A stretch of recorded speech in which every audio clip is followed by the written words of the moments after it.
Magandang araw sa inyong lahat. Sa araw na ito, ang ikapitong pangkat ang mag-uulat sa Kabanata 32, 33, 34 at 35 ng El Filibusterismo. Magtungo muna tayo sa Kabanata 32. Bago tayo magsimula ay magkakaroon muna tayo ng isang palaisipan.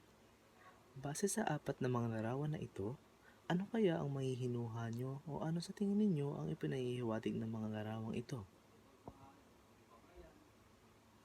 Tapos na ba? Malalaman natin kung tama ba ang inyong sagot sa pagpapatuloy ng aking pag-uulat.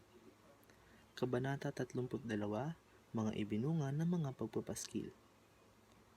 Ito ang nilalaman sa pagpapatuloy ng aking pag-uulat.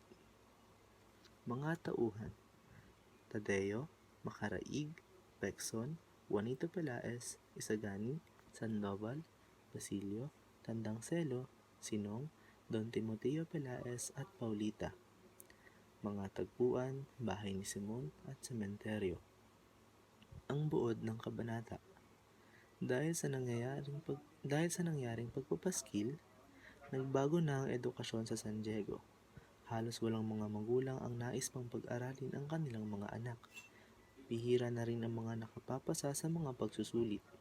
Kasama sa mga hindi nakapasa sina Makaraig, Juanito Pelaez, Pekson at si Tadeo na natutuwa pat sinunog ang mga libro nito. Nagpunta ng Europa si Makaraig at si Juanito na may kasama ang kanyang ama sa negosyo. Pinalad namang makapasa sina Sandoval at Isagani habang wala pang pagsusulit si Basilio dahil nasa piitan pa ito. Nabalitaan na rin ni Basilio ang pagkamatay ni Huli at ang pagkawala ni Tandang Selo sa pamamagitan ng pagdalaw ng kutserong si Sinong sa kanya. Bali-balita ring ikakasal na sina Juanito at Paulita at magkakaroon ng isang piging. Ito ang unang malaking pagtitipon matapos lumaganap ang takot sa kanilang bayan. Para masagot ang palaisipan kanina, simple lamang ang pinapahiwatig nito.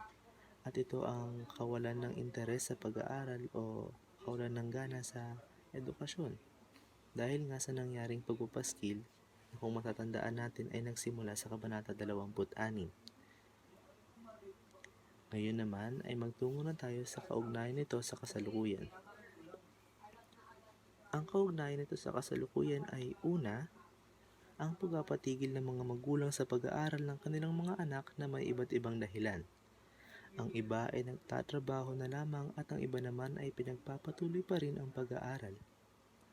Sunod naman ay ang sapilitang pagpapakasal o sa Ingles ay fixed marriage dahil sa negosyo o iba pang dahilan. Likas din sa atin na humingi ng tulong at magpasalamat sa Diyos. At dito na po nagtatapos ang aking pag-uulat sa Kabanata 32. Maraming salamat sa inyong pakikinig.